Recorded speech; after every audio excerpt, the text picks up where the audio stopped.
Hi friends, welcome to the new episode of Commerce Guru Malayalam. Last ക്ലാസ്സിൽ നമ്മൾ discuss ചെയ്ത് +1 accountancy first ചാപ്റ്ററിലെ important ആയിട്ടുള്ള കുറച്ച് points ആയിരുന്നു. Definition of accounting, types of accounting, book keeping, difference between book keeping and accounting. So ആ video നിങ്ങൾ കണ്ടിട്ടില്ലെങ്കിൽ അതിൻ്റെ ലിങ്ക് ഞാൻ ഡിസ്ക്രിപ്ഷൻ ബോക്സിൽ കൊടുക്കാം, അതുപോലെ തന്നെ മുകളിൽ ഐക്കണിലും കൊടുക്കാം. കാണാത്തവരുണ്ടെങ്കിൽ ഒന്ന് കയറി കാണുക. നെക്സ്റ്റ് നമ്മൾ ഡിസ്കസ് ചെയ്യുന്നത് ബേസിക് ടേംസ് ഇൻ അക്കൗണ്ടിങ് എന്ന് പറഞ്ഞ ടേമാണ്. സോ ഇത് നമ്മൾക്ക് ഈ അക്കൗണ്ടിങ്ങിൻ്റെ ബേസ് ആയിട്ടുള്ള കുറച്ച് കാര്യങ്ങളാണ് ഇതിൽ നമ്മൾ ഡിസ്കസ് ചെയ്യുന്നത്. ഇത് നമുക്ക് ഭാവിയിലേക്ക് അക്കൗണ്ടിങ്സിൻ്റെ പ്രോബ്ലംസ് ഒക്കെ ചെയ്യുമ്പോൾ ഈ ബേസിക് ടേംസ് എന്താണെന്നും അതിൽ ഏതിലൊക്കെയാണ് അതൊക്കെ വരിക എന്നുള്ളതും ഒക്കെ ഇതിൽ മെൻഷൻ ചെയ്യുന്നുണ്ട്. അപ്പോൾ നമുക്ക് ക്ലാസ്സിലേക്ക് കിടക്കാം, ഓരോരോ പോയിൻറ്റ്സ് ആയിട്ട് നോക്കാം. First one, entity. Entity means a reality that has a definite individual existence. Entity എന്ന് പറഞ്ഞാൽ റിയാലിറ്റിയാണ്, റിയൽ ആയിട്ട് യാഥാർത്ഥ്യത്തിൽ ഉള്ള ഒന്നാണ്. അതിനെന്തുണ്ട്? ഡെഫിനിറ്റ് ഇൻഡിവിജ്വൽ എക്സിസ്റ്റൻസ്, അതിന് വ്യക്തിഗതമായൊരു അസ്തിത്വമുണ്ട്. ബിസിനസ് എൻറ്റിറ്റി എന്ന് പറഞ്ഞാലോ സ്പെസിഫിക്കലി ഐഡൻറ്റിഫയബിൾ ബിസിനസ് എൻ്റർപ്രൈസ് ആയിരിക്കണം. നമുക്ക് പ്രത്യേകം തിരിച്ചറിയാൻ പറ്റുന്ന രീതിയിലുള്ള ഒരു ബിസിനസ് എൻ്റർപ്രൈസ് ആയിരിക്കും. സൂപ്പർ ബസാറാണോ അതോ ഒരു ജ്വല്ലറി ആണോ, അങ്ങനെ പ്രത്യേകം തിരിച്ചറിയാൻ പറ്റുന്ന ഒന്നായിരിക്കാം. An accounting system is always devised for a specific business entity.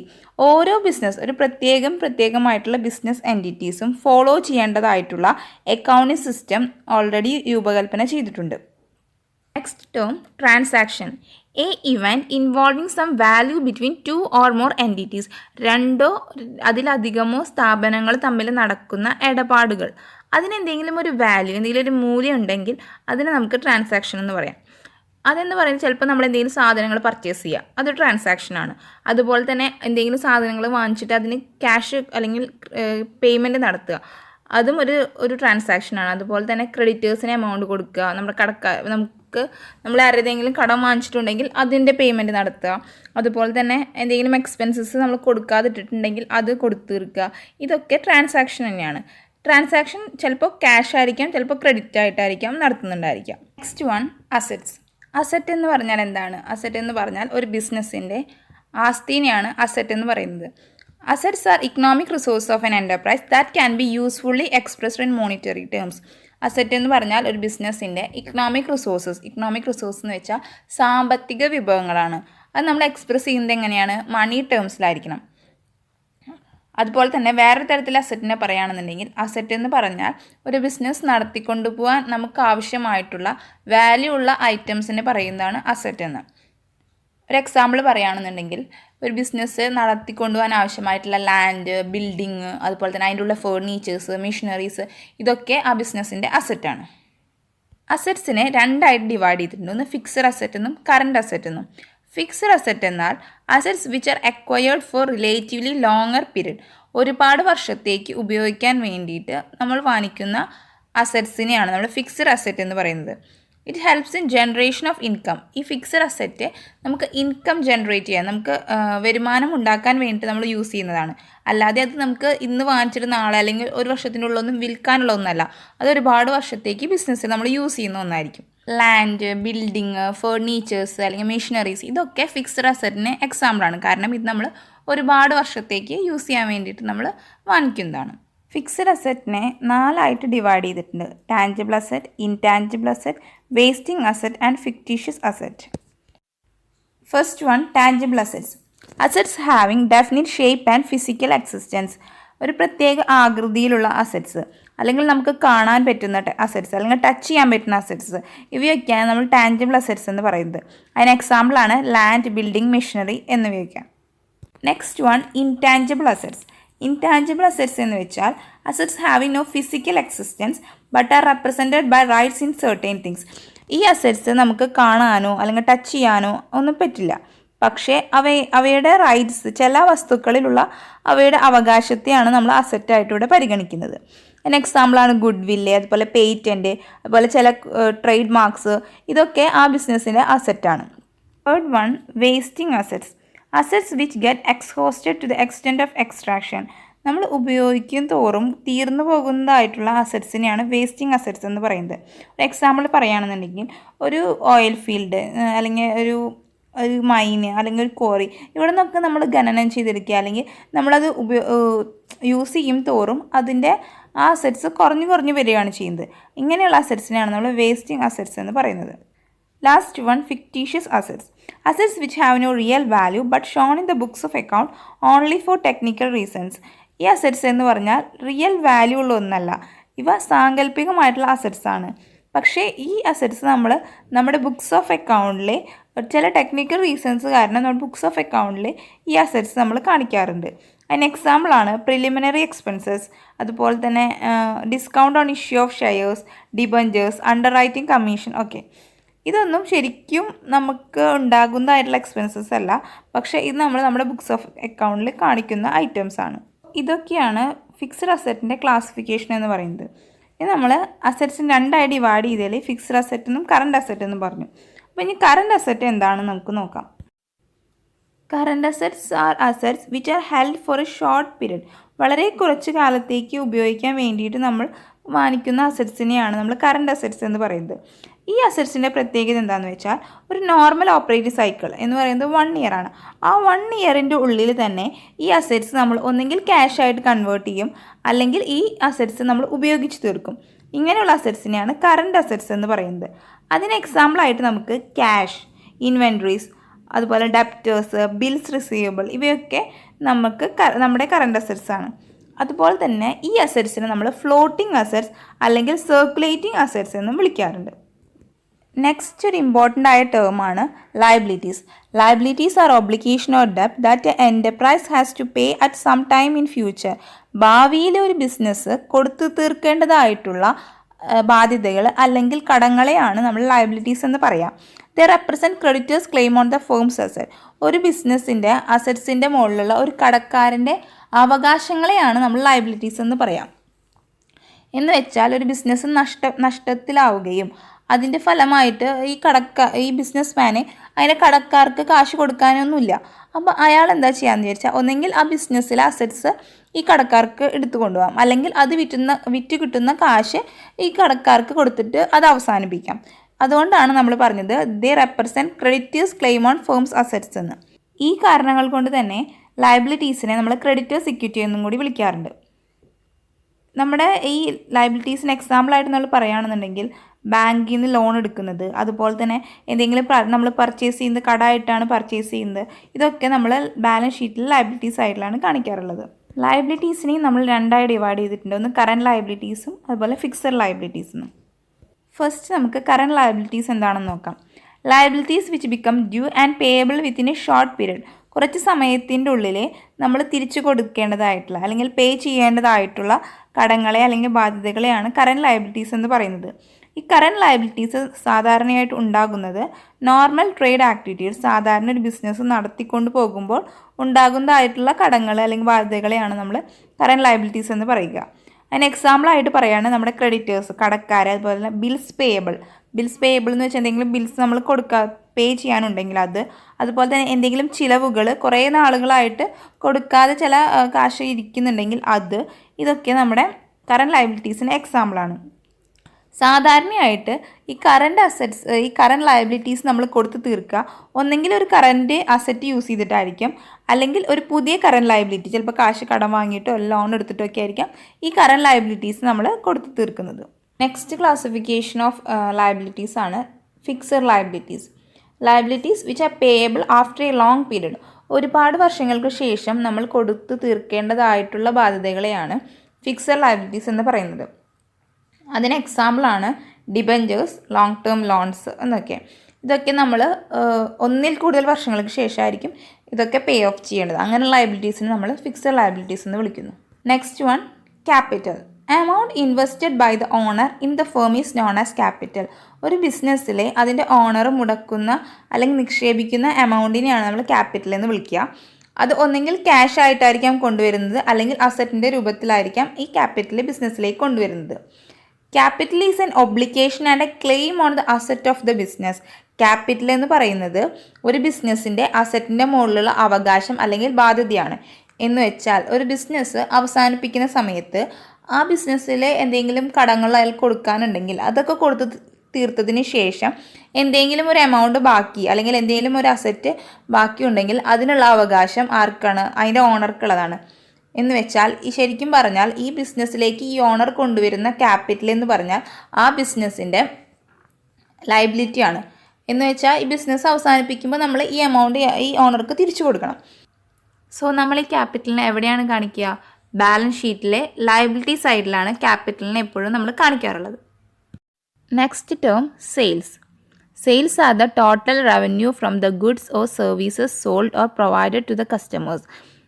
എന്തെങ്കിലും ഒരു സാധനങ്ങൾ വിൽക്കുകയോ അല്ലെങ്കിൽ ഏതെങ്കിലും സേവനങ്ങൾ കസ്റ്റമേഴ്സിന് കൊടുക്കുന്നത് വഴി നമുക്ക് ലഭിക്കുന്നതായിട്ടുള്ള വരുമാനത്തെയാണ് നമ്മൾ സെയിൽസ് എന്ന് പറയുന്നത്. സെയിൽസ് എന്ന് പറയുന്നത് ക്യാഷ് സെയിൽസ് ആയിരിക്കാം അല്ലെങ്കിൽ ക്രെഡിറ്റ് സെയിൽസ് ആയിരിക്കാം. Next term revenues.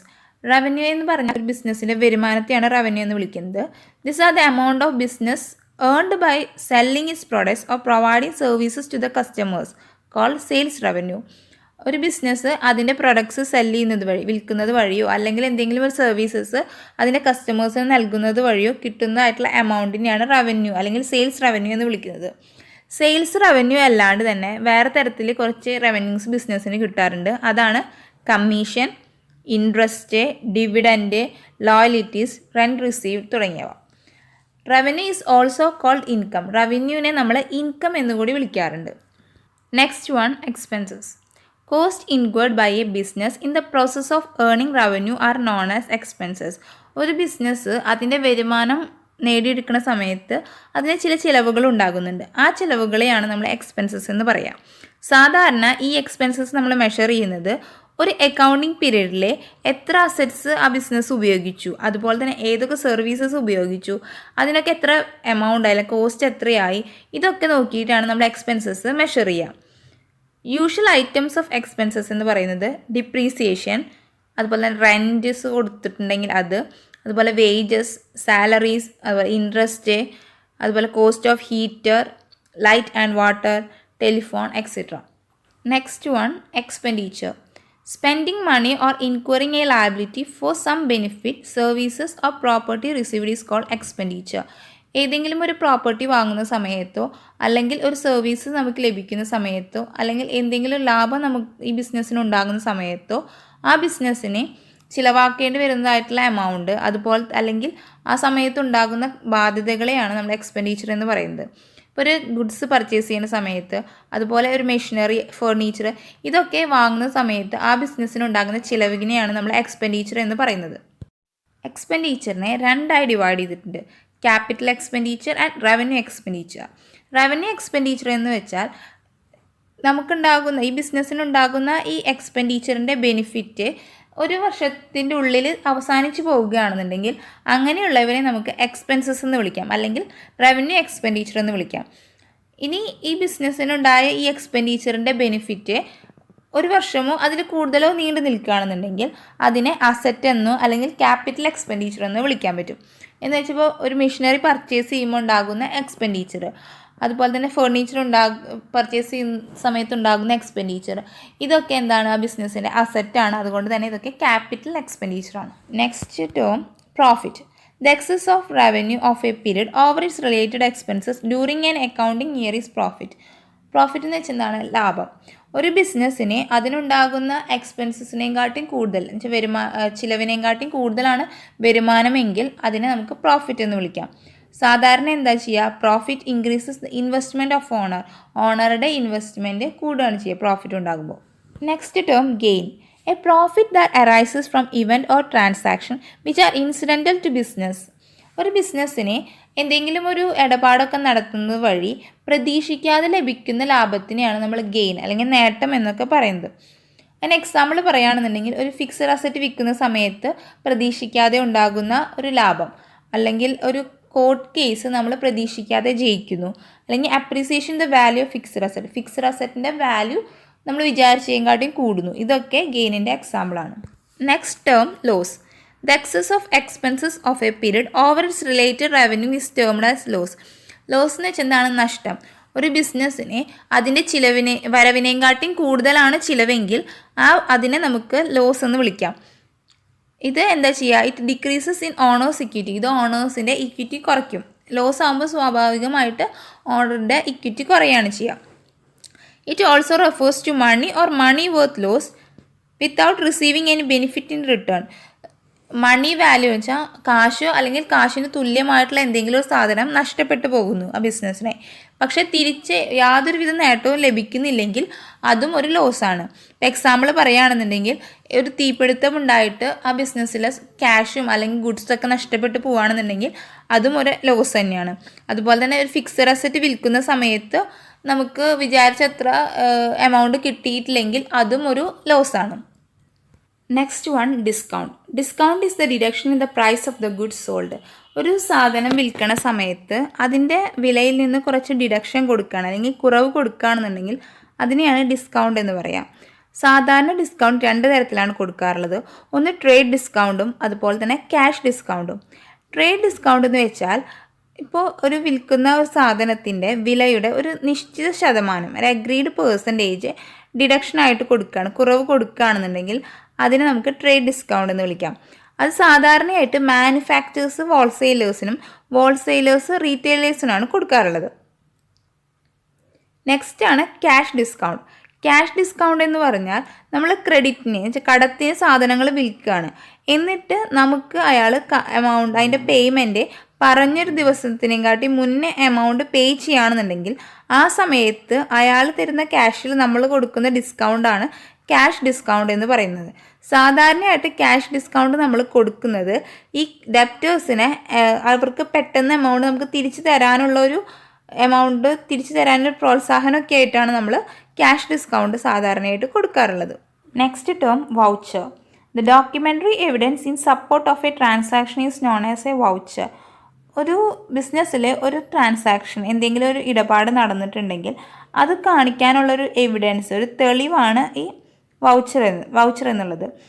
സാധാരണയായിട്ട് നമ്മളിപ്പോൾ ഒരു ഗുഡ്സ് ക്യാഷിന് വാങ്ങിക്കുകയാണെന്നുണ്ടെങ്കിൽ ക്യാഷ് മെമ്മോ ലഭിക്കും നമുക്ക്. അതുപോലെ തന്നെ ക്രെഡിറ്റിനാണ് വാങ്ങിച്ചതെങ്കിൽ, കടമായിട്ടാണ് വാങ്ങിച്ചതെങ്കിൽ ഒരു ഇൻവോയ്സും, അതുപോലെ നമ്മുടെ പേയ്മെൻറ്റ് നമ്മൾ അപ്പം തന്നെ നൽകുകയാണെന്നുണ്ടെങ്കിൽ ഒരു റെസിപ്റ്റും നമുക്ക് ലഭിക്കും.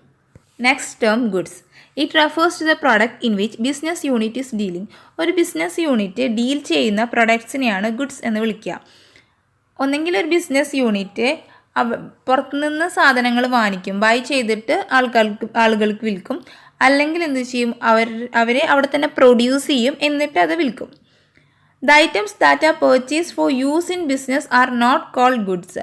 ഒരു ബിസിനസ്സിൽ ഉപയോഗിക്കാൻ വാങ്ങിക്കുന്നതായിട്ടുള്ള ഐറ്റംസ് ഒരിക്കലും അവിടുത്തെ ഗുഡ്സ് അല്ല. എക്സാമ്പിൾ പറയുകയാണെന്നുണ്ടെങ്കിൽ ഒരു ഫേർണിച്ചർ വിൽക്കുന്ന ഒരു കടയാണ്. ആ ബിസിനസ്സിലെ അവിടുത്തെ ഓണർ കുറച്ച് ടേബിൾ ആൻഡ് ചെയേഴ്സ് വിൽക്കാൻ വേണ്ടിയിട്ട് വാങ്ങിച്ചിട്ടുണ്ട്. അത് ആ ബിസിനസ്സിൻ്റെ ഗുഡ്സാണ്. പക്ഷേ ആ സമയത്ത് തന്നെ ആ ഫേർണിച്ചർ കടയിൽ അയാൾക്ക് ഇരിക്കാനും അല്ലെങ്കിൽ കസ്റ്റമേഴ്സൊക്കെ വരുമ്പോൾ ഇരിക്കാനും ഒക്കെ വാങ്ങിച്ചിട്ടുള്ള ഫേർണിച്ചർ, ചെയേഴ്സ്, അതുപോലെ ടേബിള്, ഇതൊക്കെ ആ ബിസിനസ്സിൻ്റെ അസറ്റാണ്. Next one, drawings. Withdrawal of money and or goods by the owner from the business for personal use is known as drawings. ഒരു ബിസിനസ്സിൽ നിന്ന് അതിൻ്റെ ഓണർ അയാളുടെ പേഴ്സണൽ ആവശ്യങ്ങൾക്ക് വേണ്ടിയിട്ട് എന്തെങ്കിലും ഒരു ഗുഡ്സോ അല്ലെങ്കിൽ മണിയോ വിഡ്രോ ചെയ്ത് കൊണ്ടുപോവുകയാണെന്നുണ്ടെങ്കിൽ അതിന് ഡ്രോയിങ്സ് എന്ന് പറയും. Drawing reduces the investment of the owner. Drawings ഒരു ഓണറുടെ ഇൻവെസ്റ്റ്മെൻറ്റ് കുറയ്ക്കും. എന്ന് വെച്ചാൽ ഒരു ബിസിനസ്സിൽ 10,000 രൂപ ഒരാൾ ഇൻവെസ്റ്റ് ചെയ്തിട്ടുണ്ട്, എന്നിട്ട് അയാൾ ആ ബിസിനസ്സിൽ നിന്ന് 1000 രൂപ വിലയുള്ള എന്തോ ഒരു വസ്തു വിഡ്രോ ചെയ്ത് കൊണ്ടുപോവുകയാണെന്നുണ്ടെങ്കിൽ അയാളുടെ ക്യാപിറ്റല് 10,000 ആണ്. അതിൽ നിന്ന് ഈ 1,000 ഡ്രോയിങ്സ് ലെസ് ചെയ്തിട്ട് ബാക്കി 9,000 നമ്മൾ അയാൾ ക്യാപിറ്റലായിട്ട് കണക്കാക്കിയുള്ളൂ. Next term, purchases. Purchases are the total amount of goods procured by a business on credit and on cash for use or sale. ഒരു ബിസിനസ് ഉപയോഗിക്കാൻ വേണ്ടിയിട്ടോ അല്ലെങ്കിൽ വിൽക്കാൻ വേണ്ടിയിട്ടോ വാങ്ങിക്കുന്ന ക്യാഷിന് അല്ലെങ്കിൽ ക്രെഡിറ്റിന് വാങ്ങിക്കുന്ന മൊത്തം ഗുഡ്സിനെയാണ് നമ്മൾ പർച്ചേസ് എന്ന് പറയുന്നത്. ട്രേഡിംഗ് കൺസേണിലെ പർച്ചേസസ് എന്ന് വെച്ചാൽ ഒരു പർച്ചേസ് ചെയ്യുന്നത് ഒന്നെങ്കിൽ ആ പർച്ചേസ് ചെയ്ത സാധനം അങ്ങനെ തന്നെ വിൽക്കും, അല്ലെങ്കിൽ ആ പർച്ചേസ് ചെയ്ത സാധനം നമ്മൾ ഒന്നെങ്കിൽ എന്തെങ്കിലും പ്രോസസ്സൊക്കെ നടത്തിയിട്ട് രൂപമാറ്റം വരുത്തിയിട്ട് വിൽക്കും. പക്ഷേ ഒരു മാനുഫാക്ചറിങ് കൺസേണിലാണെന്നുണ്ടെങ്കിൽ അവർ റോ മെറ്റീരിയൽസ് വാങ്ങിക്കും, എന്നിട്ട് അതിനെ ഫിനിഷ്ഡ് ഗുഡ്സാക്കി മാറ്റും, എന്നിട്ടാണ് അത് അവർ വിൽക്കുക. പർച്ചേസ് 2 തരത്തിൽ നടത്താറുണ്ട്. ക്യാഷ് പർച്ചേസ് നടത്താറുണ്ട്, അതുപോലെ ക്രെഡിറ്റ് പർച്ചേസും നടത്താറുണ്ട്. Next one, stock. Stock is a measure of something on hand. Goods, spares and other items in a business. It is also called stock in hand. Stock എന്ന് പറഞ്ഞാൽ ഒരു ബിസിനസ്സിൻ്റെ കയ്യിലുള്ള എന്തെങ്കിലും ഒരു വസ്തു, അതിനെയാണ് സ്റ്റോക്ക് എന്ന് പറയുന്നത്. അത് ചിലപ്പോൾ ഗുഡ്സ് ആയിരിക്കാം, അല്ലെങ്കിൽ സ്പെയേഴ്സ് ആയിരിക്കാം, അല്ലെങ്കിൽ ആ ബിസിനസ്സിലുള്ള വേറെ എന്തെങ്കിലും ഒരു ഐറ്റം ആയിരിക്കാം.